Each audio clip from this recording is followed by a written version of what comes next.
haidana khanbirakiba isai singni anova SMS di ajade da isai se khara dum lairiba na mayam da isai khanbagi khudong jaba da lokthok jaba ngamjadri thorom se sang naina tamina duna yengmina duna isai khanbagi tanja lakpa kanda mayam khoida bi isai amu khanbiyu thagachari mayam pumna mak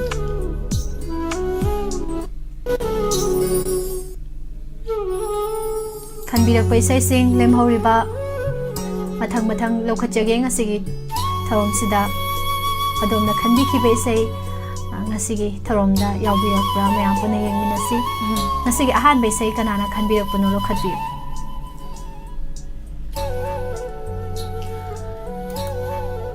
ngasigi ahan ba SMS ase linthoi chanu na khanbirakliba isai ni karamba isai khanbirai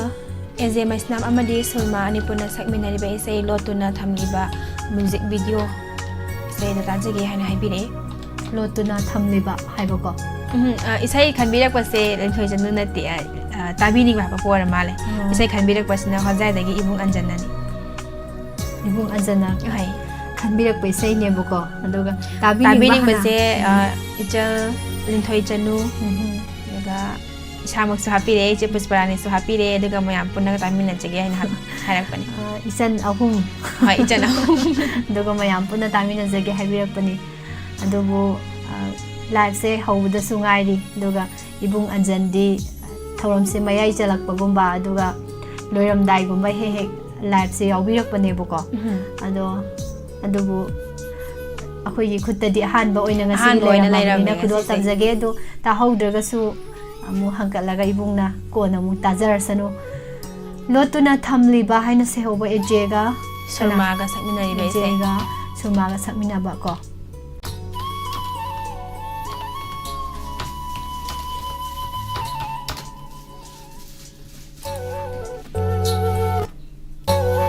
aina lotuna thamliba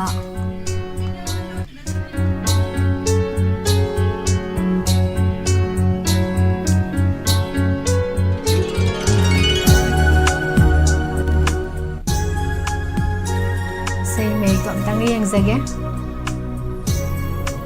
lotuna thamliba music video one song onko sai simu layamba kanda namu koi details se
ibung anjan gi se singer se onna poi doribra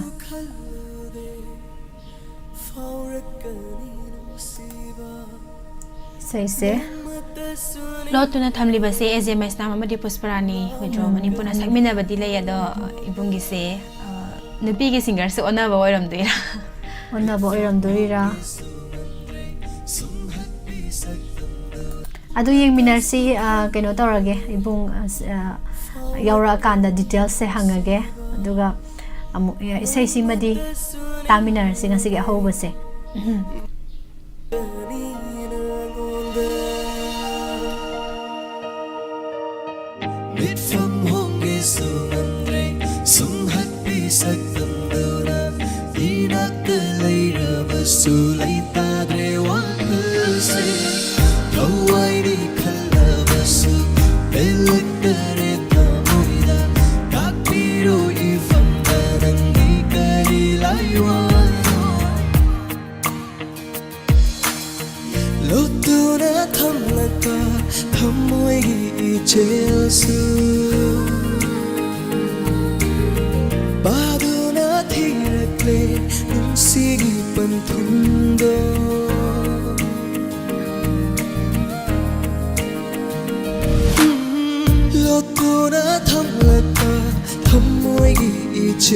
su paduna thirake nungsigi panthunno karamna thingsige maning tam khrai chase karamna fongsige tamoigi wase ifam honge sumamre sumhatti sakandura inakta leira basu leitadre wakse kawaini khallabasu elakare tamoida tapiro ifam tarangi kari laiwa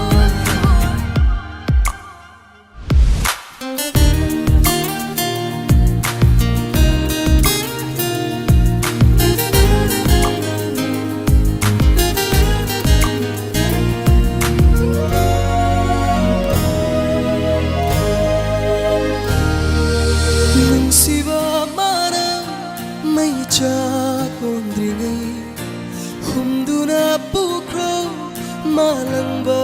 nangna nungsiba mana mai cha ondri ngai humduna pubi kro malangba nangna nangi dama gleblabani nangi dama kinglabani sinthadri ngai nangi mitlu phong lege nungsi haina phong lege nungsi haina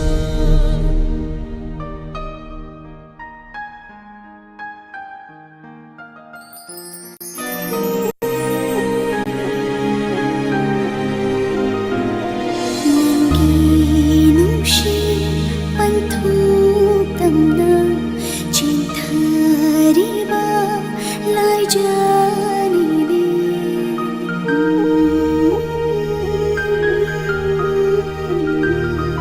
nangi nungshi panthu tamna chithari ba lai jani ne kai thibi maoksida paglo bai gi mapokna yaiduna fongkebani hanjin hanjin thamoigi nusibadi mitfam honge sumre sumhatpa satamana inakta leira basule tadriwa khalse thamoini khallabasu pelattare tamara tapira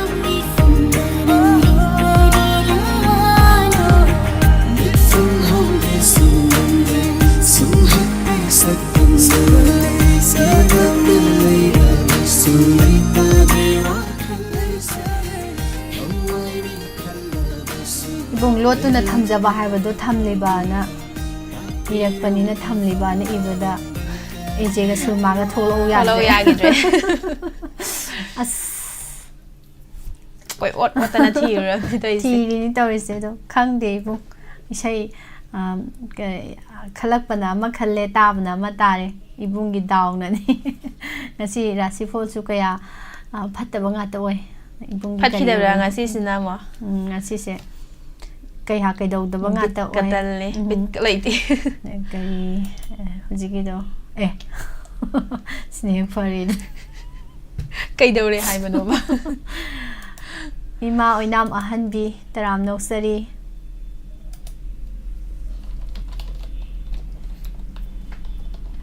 lotuna thamjaba do he habira amadine phaba tawise lotuna thamjaba se nga sai tholak tabane phazarangani bungna khanbe sei se adubo ibung warau bayade koina het laujabado yai makai se khanbirakpada title Suhen Virakano haidana YJ Chanu Vlogs Taram Dong Chiri Mama Bimola Konsam Nene Helen Ibung Anjan Ramesh Konthozam. Good afternoon. Good afternoon. Taram Nok Chari. Ahanbi. Selang Nenton Ibung Ziten Mr. Nisi Mbay Pen Manaidri Ibung Tani Game Boy Gaming Boy Miss and Miss. Twice Miss Habayaba. Electro Love Love Hamam Perlin Gilambi Gisidaida Aura Sida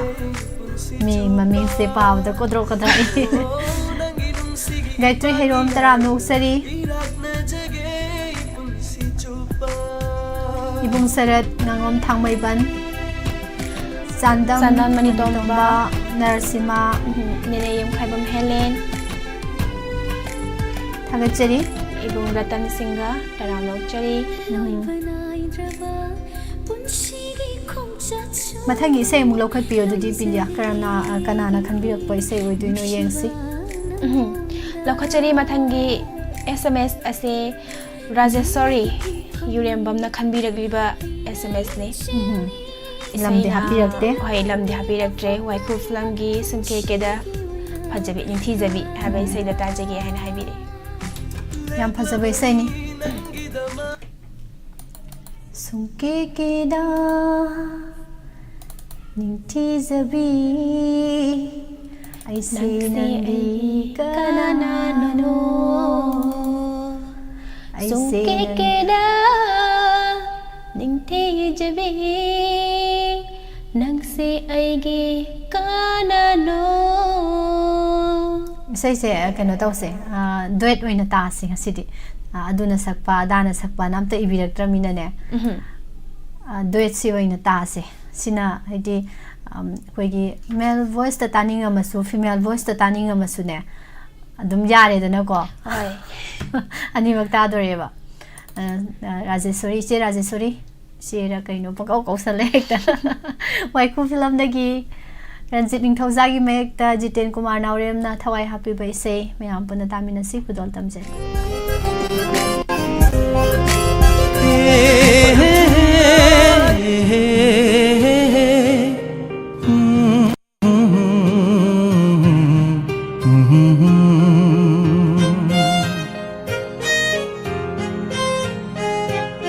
Karamba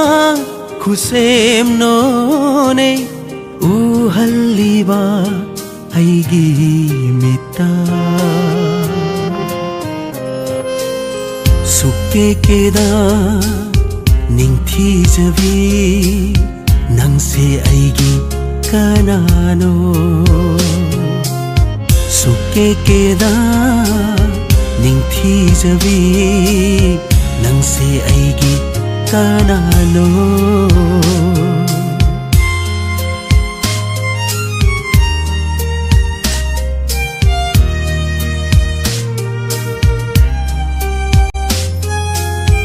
Uriba michina tami kayada fajaiko nangse kayada ningkijai nangse khaliba wa khalsina hairi hoirang jai nungsi jai nangse suke keda Jabi nangse aigi kanano suke keda ningthi jabi nangse aigi kanano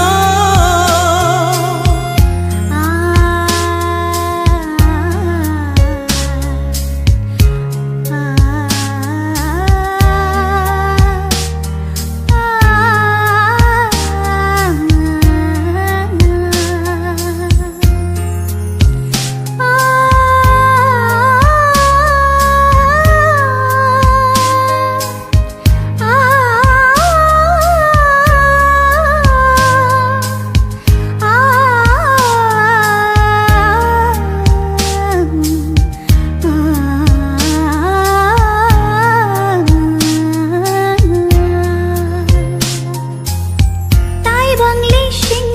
shing thing nei oi de u de manaba nanga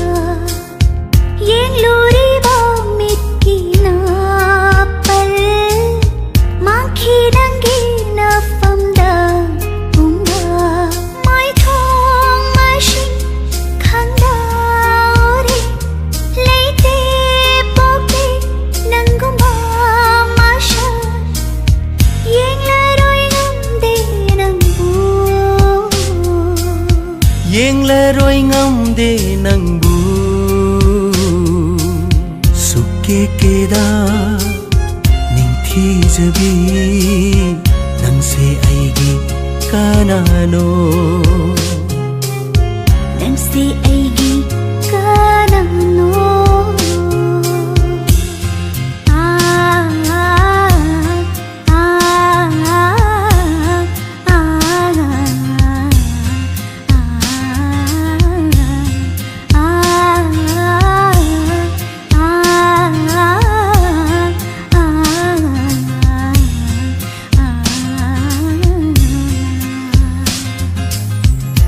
Fet cafe mi jeng na nangi karino chaliba pau kho tangang la chin bal ngaura ya to yeng bai pen ba nai dare thamoi mi hung tanik le aigi hairo nong si haina suke keda ning thi jabi nang se aigi kanano hayun shunke kida ning thi jabi nang se aigi kanano se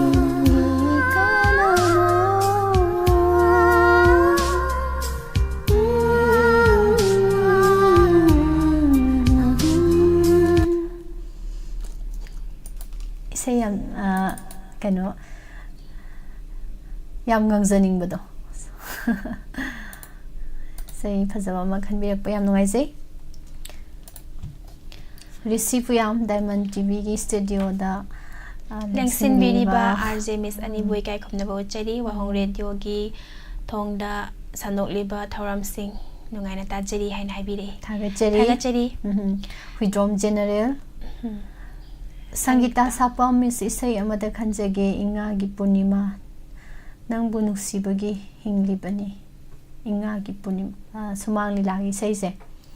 nangbu nungsiduna hinglibani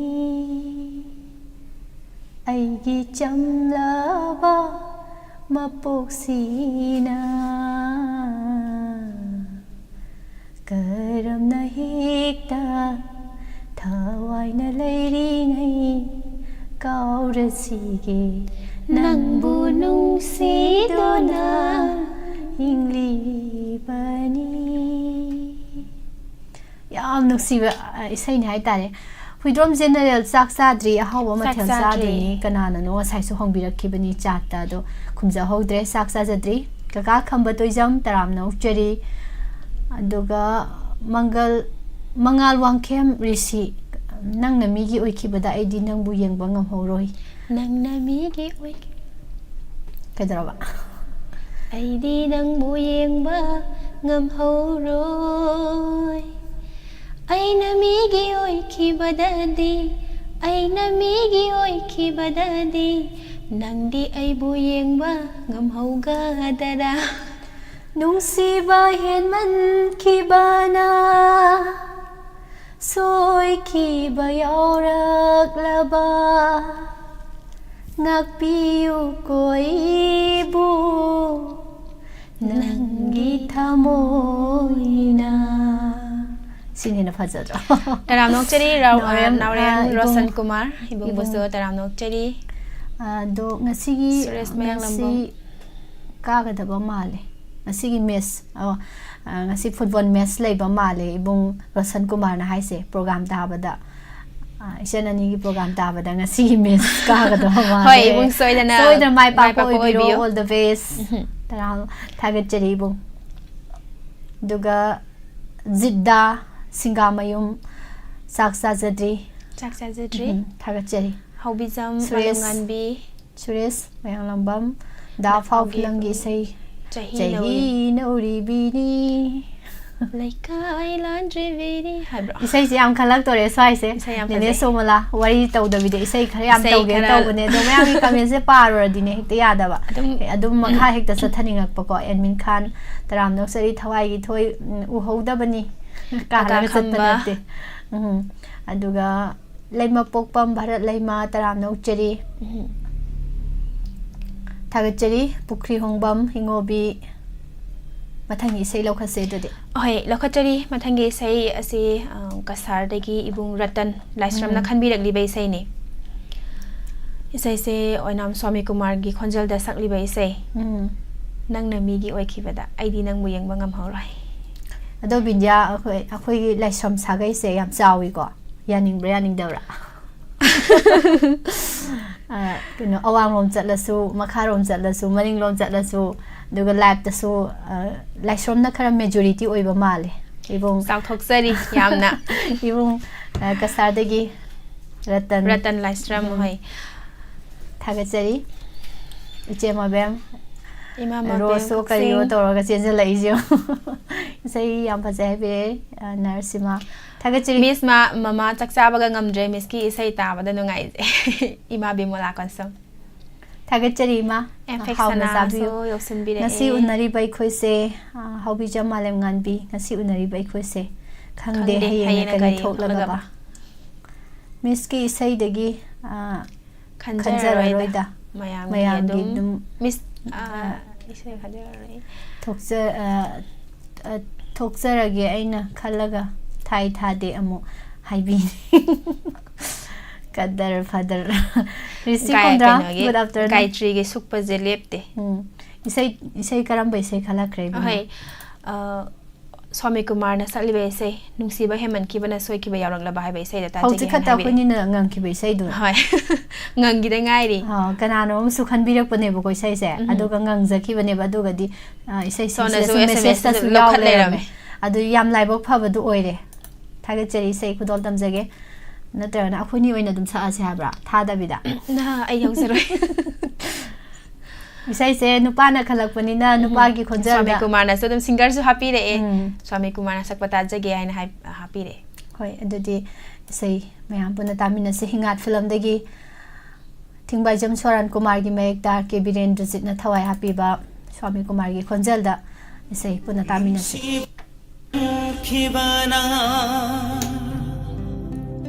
ꯁꯣꯏꯈꯤꯕ ꯌꯥꯎꯔꯛꯂꯕ ꯉꯥꯛꯄꯤꯌꯨ ꯀꯣꯏꯕꯨ ꯅꯪꯒꯤ ꯊꯃꯣꯏꯅ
ꯁꯤꯗ ꯂꯩꯇ꯭ꯔꯦ ꯅꯪꯉꯣꯟꯗꯒꯤ ꯍꯦꯟꯕꯤ ꯑꯩꯒꯤ ꯏꯃꯤꯠꯁꯤꯗ ꯑꯩꯒꯤ ꯊꯃꯣꯏꯁꯤꯗ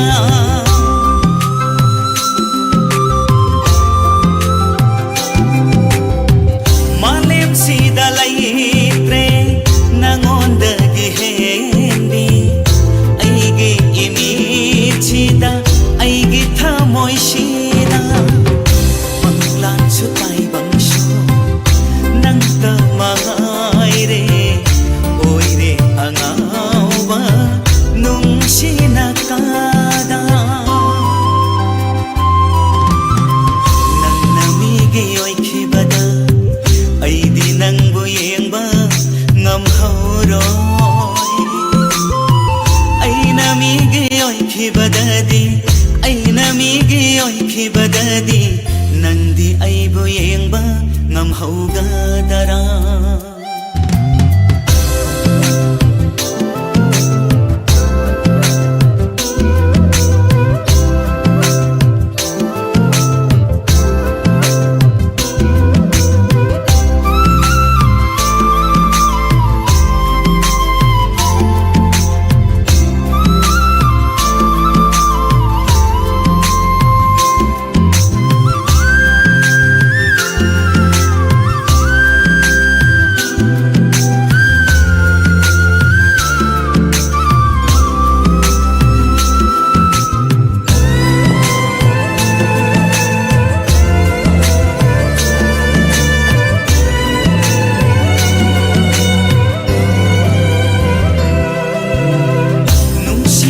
ꯍꯦꯟꯃꯟꯈꯤꯕꯅ ꯁꯣꯏꯈꯤꯕ ꯌꯥꯎꯔꯛꯂꯕ ꯉꯥꯛꯄꯤꯌꯨ ꯀꯣ ꯑꯩꯕꯨ ꯅꯪꯒꯤ ꯊꯃꯣꯏꯅ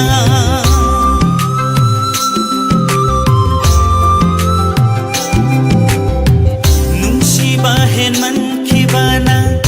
ꯁꯣꯏꯈꯤꯕ ꯌꯥꯎꯔꯛꯂꯕ ꯉꯥꯛꯄꯤꯌꯨ ꯀꯣ ꯑꯩꯕు ꯅꯪꯒꯤ ꯊꯃꯣꯏꯅ ꯂꯥꯟꯗꯕ ꯉꯝꯗꯕ ꯃꯤꯑꯣꯏ ꯃꯄꯣꯛꯅꯤ ꯈꯟꯗꯣꯛꯄꯤꯌꯨ ꯅꯨꯡꯁꯤꯕꯗꯤ ꯅꯨꯡꯁꯤꯕꯅꯤ ꯍꯥꯏꯅ ꯅꯪꯅ ꯃꯤꯒꯤ ꯑꯣꯏꯈꯤꯕꯗ ꯕꯤꯟꯗꯤꯌꯥ ꯆꯥꯠꯇ ꯀꯩꯅꯣꯝ ꯎꯏꯀꯣ ꯎꯏ ꯀꯩꯅꯣꯝꯃ ꯎꯏ ꯀꯩꯗꯣꯏꯅꯣ ꯁꯦ ꯑꯩꯈꯣꯏꯒꯤ ꯏꯁꯩꯁꯦ ꯇꯥꯕ ꯀꯥꯟꯗ ꯌꯦꯡꯕ ꯀꯥꯟꯗ ꯁ꯭ꯇꯦꯖꯇ ꯄꯩꯁꯥ ꯊꯥꯅꯤꯡꯕꯁꯦ ꯄꯩꯁꯥ ꯄꯥꯏꯔꯦꯅ ꯊꯥꯕ ꯅꯠꯇꯦꯕ ꯄꯦꯟꯕꯒꯤ ꯉꯁꯥꯏꯒꯤ ꯄꯦꯟꯖꯕꯒꯤꯅꯦ ꯑꯩꯅ ꯉꯁꯥꯏ ꯄꯥꯝꯖꯔꯝꯕꯗꯨꯒ ꯏꯁꯩ ꯁꯛꯄꯗꯨꯅ ꯁꯛꯂꯛꯄꯗꯨga ꯄꯦꯟꯃꯟꯈꯤꯗꯅꯅꯦꯕꯀꯣ ꯍꯟꯖꯟꯒ ꯆꯥꯏꯕꯒ ꯌꯥꯎꯔꯤꯗꯣ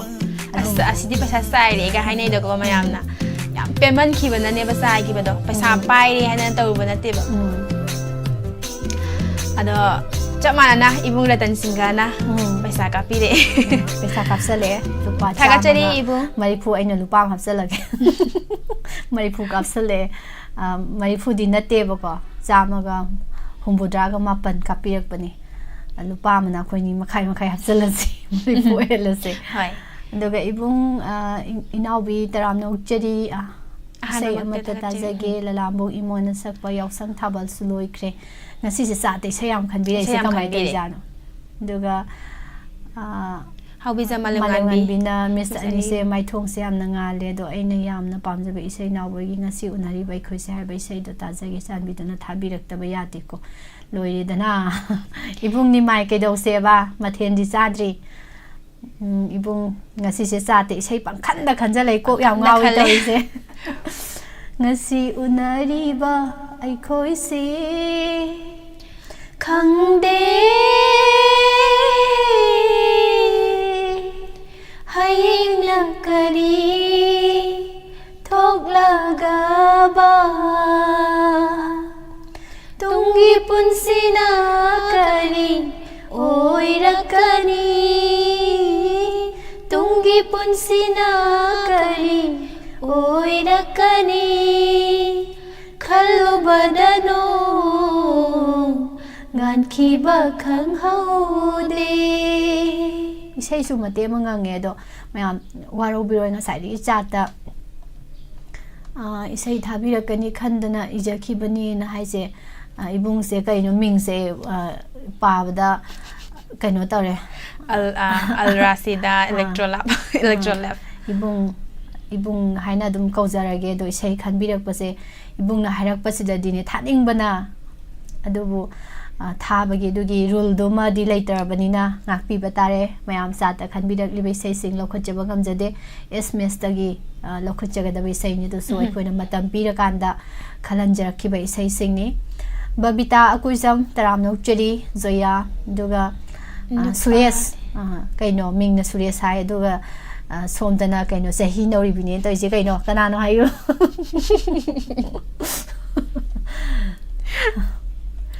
suresh ko sahi nori bine na Khallakpa se kaino to karai da no ma kaino ma yauri ba aduna sing hairo suresh se kanano nupani latte khanba yabra yaragadi amukta tajage nangbu asom ningsingduna ta leire nangbu asum ningsingduna leire mikup ama nangbu kauba ngamdre se sakyan bi yumnam taram noksari singlan khomba maite ningthauza good afternoon yai phaba yumnam ibung jiten selo khala sem Lakhatlase mathangi sei ase pusparani na sakli bai sei law haige law haibe sei da jage hain haibire isei ase bukhan bi regli ba sina sikhong kombi dagi abem chana khan bi regli bai sei ni sikhong kombi dagi abem chana khan bi rak bai sei yam phajabe sei ni ngangaroi siko sei se ngangni ni do ngangaroi ja ha da phajili ni ai ngangak to mal ngangaroi sa habni kai khumaki yenge da kudol tamsage pusparani gi konjal dagi mayam puna tamina se ajit ning thauza na sairengba amadi amarjit laurembam na sairangba kongol film dagi abem sara khanbirak lebi sei mayam puna law haige law nungsi haige law ai gi thamoida leijaba piba yaba pige leijaba pumnama ai gi jinbala haining bana ngaure singer dagi tasi maka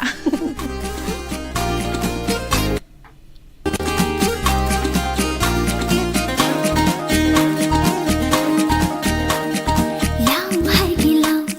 nushi hai gi lao ai gi thamoi da lei jaba pibaya bapige lei jaba pumdama ai gi jinbala hai ning bana ngaure koina yenge khanba matam chana lagti nushi haige khanba na tuye na kauje koina yenge khanba matam chana lagti nushi haige khanba na tuye na kauje lai jare na khawna na nushi ba na haina lai jare na khawna na nushi ba na haina lao haige lao nushi haige lao ai gi thamoi da leijaba pibaya bapige leijaba pumnama ai gi jinbana hain bana ngaure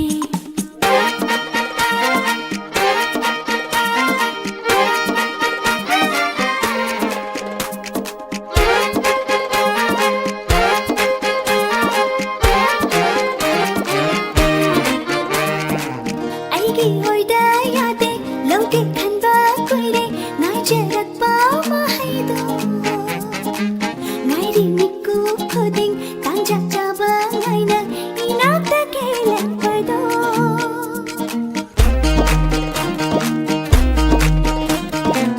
ai gi hoida yade lauke khanba koire ngai jarak pa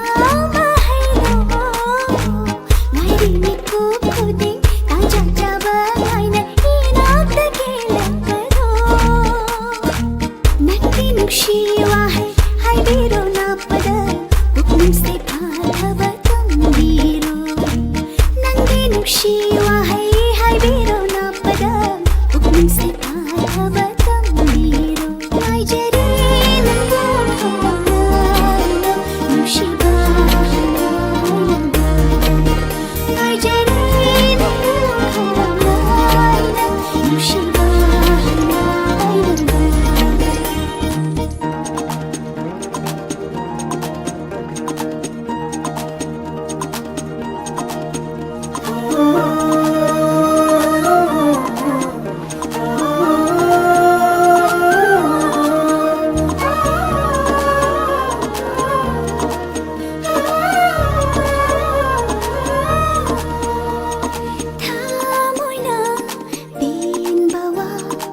Mama Singam Tama Taram Nukchiri Mama Anandi Okram Mama Bala Kunzengbam Mama Ibeman Nungsibi Kuman Sakin Ningthau Pari Imam Puramdagi Sitrana Sakpa Thabiro Habire Warau Ubiroi Thongamba Ningthau Diamond TV Asila Jai Sangbir Pupunama Kai Kunabon Pidai Taram Nukchiri Selang Linton Nanau Konthau Zam Misai Sauge Tawe Uramdabagi Habire Ujare Mama Manihal Kaksing Taram Nukchiri Kedabati Konthau Zam Kedore Lao hai cái lao Eshei đó cái làm chán này cái này nó ibung gì tiền hai đấy gì ibung gì tiền đấy đúng phải khăng cái này cái chơi live tới lấy video mà em chỉ thao bản nan thao bài yang giờ bani wahang hang badi khumunu higat bimol takhel mayum takhelam bam taram na ukcheri risi khumdram matam yam laislak te do mathangi isayung lokhasi sitragi sai se ningzengi ning sai ka ri Narayan Sakhom matim tangang jirana sitragi sai pari mongi de ani leye amana he thawa he pira he pira logi pira sin tholip tana kham la roi amu Mày hay tập bạn say accident thôi ado mathangi say kanana khanbirak pano mo yengse lo kho chari mathangi SMS ase FX sanana khanbirak libai say ni laifamna awang khunong dagi han habire awang khuno ai je karom dalai FX sanana hang daya awang lom dalai ai dawa awang khuno di awang lom dalai ni go lan mai than bi film dagi lan mai than bi ngai ri ngasi su haibe say to ta jagi han habire lan mai than bi film de ngai ri ngasi su ngai ki gani ngai ri ngasi su ngai ki gani ai ti nang bo ning sing do na nang bo ngai ngam da na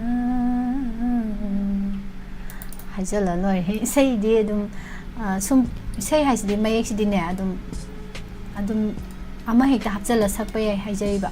Madhuri ki khonjel dani sakli be sei se chau in lai gi mai ekta ranbir thaurana thawai happy di be se sai de gi wahang so hangi hai khoni na u hodaba male infection ado sei tran yoram ni na taminar se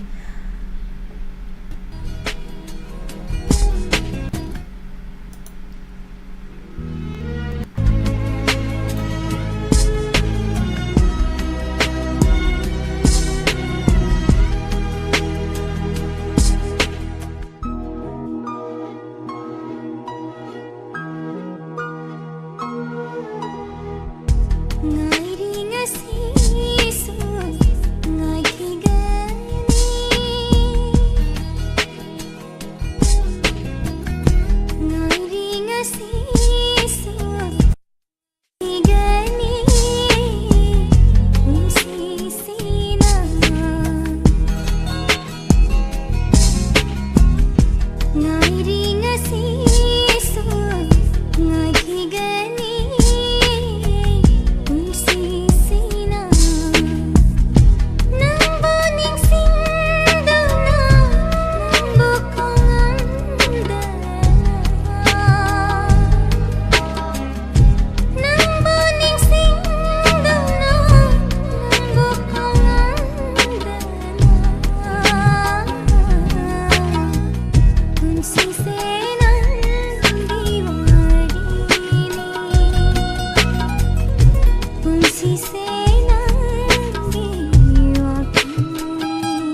Kau ni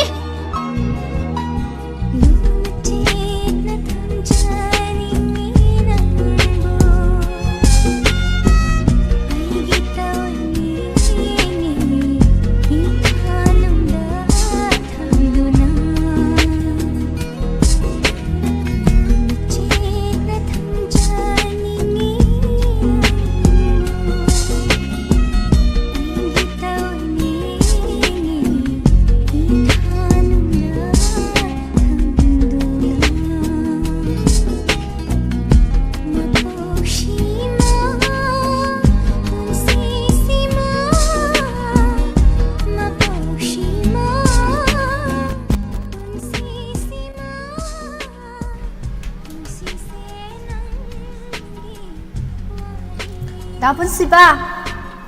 Tuna lau ko ay na haibu do kau ni Yang pasal dai long ote Khang lau lau poi ma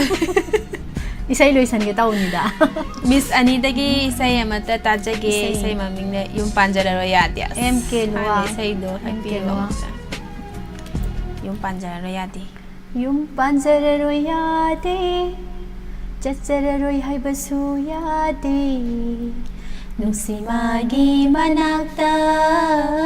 Kauri ay di kauri Nungsi magi manakta Kauri ay di kauri Nungsi magi manakta Yung panjararo yadi Jajjararo haibasu yadi Swada tensila si matam suloy silakpa Haziki dapon sibe matang do isai dagi harakwa maalo re haise Ibung yai fabana Mane isai di yaubudo yang phajai haiba Adugi vocal do Thagachari mayam pumnamak amarjit luang Nini Somala labda sangbirakpa mayam pumnamak Iche Anjana Thongamba Iche Tombisna Taram Nokchari Natsigi Tharom Sigi Aroibi Isai Lokhachage Lokhachari Tharam Sigi Aroiba SMS ase kanana khabire ina Miss Isai amatang tajage laifamna nopok sekmai lila khambong dagi menaka kaisamna khanbiragli baisai Yaisa filmgi eze masnam amadi Susmita Anipunna sakminari baisai do tajage hen haibire lamse amukta khangde ko spelling soibe khangde lila khongbong kambong hai lila kambong hai typing mistake oira do laiba jala khangde lamaming se jaja ni no pok sengmai som site tagini minaka ka samna khanbirak paise yaisa film dagi eje maisnam amadi Susmita ani punan sakmina baise khanbirak pani Yaisa film nangi aigi haina se hori baise aroi baise hi ojage thom sigi ado mayam isai khanbagi kaino tawjage ko isai khanbagi matam laukthokpa matam lepjage aduga isai se tamina khisidu isai tarba matungda mayam check tawjarakanda SMS check tawjarakanda mayam da laukthokjage Kudol tamjari Yaisa film dagi Binoranjan oinam ge mayekta toni ahibam nai sai siki thawai hapiriba sai sakliba sing SMS nam amadi Susmita kudol tamjari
lifestyle rock taram no sari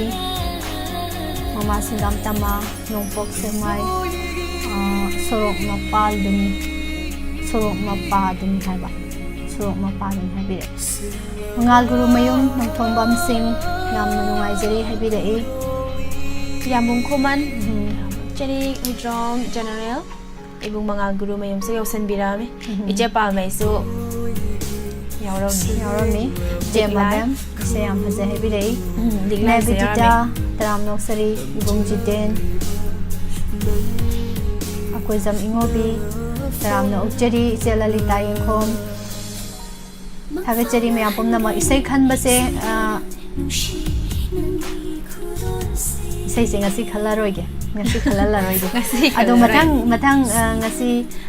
date ngasi Wednesday Thursday Friday de isai khan ba yarani me hai irai numita hek horokpaga ko horokpaga isai amani tara kanda isai khan bi soidana yarani duna mayam simtang mayam da khangan jarongge aduna mayam isai sagi isai atopa koi live phone program da aduga live chat program de isai khan do phangdaba singdo mayam pau khaga pibiro awa numitu da pulak hela on live tane 1k ga he yo hallo adura ga isai do khala ga dini isai se tangkai thara ga ni isai khayam lo khachage ba miss ai se question chil hai lifestyle nevidita so sungire nevidita gi isai khanbirak pane do leidi sida yaudana le hore adubu nevidita daw khwai yaba amna mathang da di ko isai nga ta ba lakpiu ko isai yam yaudre isai ani ogum khata ngai re ko mamangi khanbirak ki isai se aduna mamai rom da gi thirak pada nevidita fasta doini o mathang da di nganna lao Friday numit kaubiranu pung 12 tarakpa matamda adumayam ngasigidi loisilasi matamna tale matamna chaire horen amungai jarongge ngasigi live ta lebiriba duga radio da thorom tabiriba mayam aina udaga sune aina kanjabada kai no gaitri chat kai hai chat pau gaitri na hai mai chat pau taw le mamang da kai hai khiu jano hai peta yeng minase gaitri di ne radio da gi call tawba yabro live chat program tawtre di kaino cheni chat soidana pau tv call tawba yabro kaino tv call tawba si kaino tv call tawba yabro radio da gi call tawba yabro live chat program tawdre di call gi program le di call adum taro ka dawni gaitri gai aduga sai matang se call program le raba call hekta tawro radio ge have laite tv ge have laite youtube ge have laite call hekta tawsalo phangalo call phangalo tawdi tawraga phangdaba gi masi complaint yam leibo call taw phangde na kamai tawbano khoi saru yaudra na yam hangbiba adumai mo hangak tuini tawdusi adumyam sumdawrasi message leisidi call phangdaba singi su message study adum phangani adum lokhala ani matam khar sang bai wani matam sangi dudi sagi hotna jaman makha pole message se yam thuna nganna thahawraga di nganna hekta duini aduga mu nganna ta thokraga numit 10 ni mu ngai duini chamanai haba ahobada tahawrasu hore loirakpada bu tarasu hobada tarasu numit 10 ni gap leira ngai duini ngasai mayamna Khallakpa sing nung ta lei duini ba adui so pudi aigi sudum tar loire mayang sudum tar loire natra seigi sei amhani aina taning bai sei ma leirambado hore kana gumamna thokhala adi adum chamana dra dudi ta dui sei da miss ani isai kai numita isai khanba ya duino kanana joya irai numita ya duine irai numita pung 12 tarakpada soidana khalhalani hedumadi soidana khanbiro thagachari mayam pumna mak si samdong sariba sms da khanbirak pai sai gi thoram charu ya biriba mayam pumna mak po haninga leitena thagachari mathangi page da pungning gi warol mayam puna mo saru ya minasi hojiki oina mayam dagi kanana bagi ya thang laujege